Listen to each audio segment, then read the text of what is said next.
आज का सवाल है, ये एपी चैप्टर से सवाल है। अब a बराबर 7 और a 13 बराबर 35 दिया है, तो d और s 13 ज्ञात करना है। तो सवाल में लिखा है कि a का मान 7 और a 13 बराबर 35, तो लिखना है a बराबर 7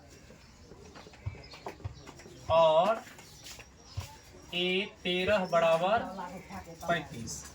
अब यहाँ a 13 है, a 13 को हम लिख सकते हैं a 13 बराबर a प्लस 12d।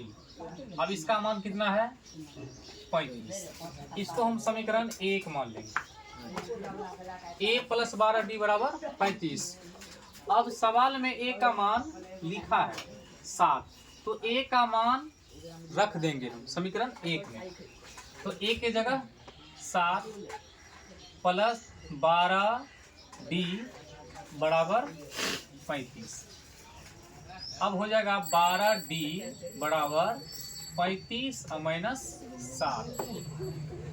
12d ये दोनों को माइनस कर लेना है, हो जाएगा 28। इसलिए d बराबर 28/12। इसको काट देना है।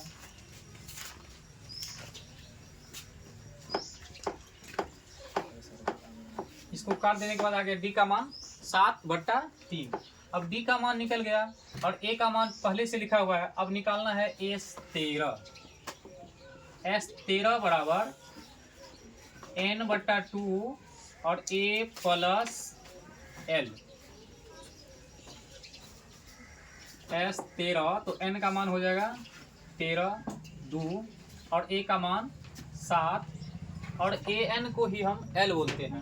अब l का मान यहाँ पहले से ही लिखा हुआ है 35।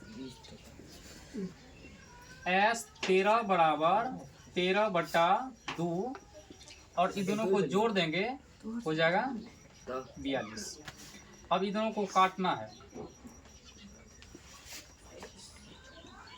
लास्ट स्टेप 13 गुना 21, इन दोनों को गुना कर लेना है।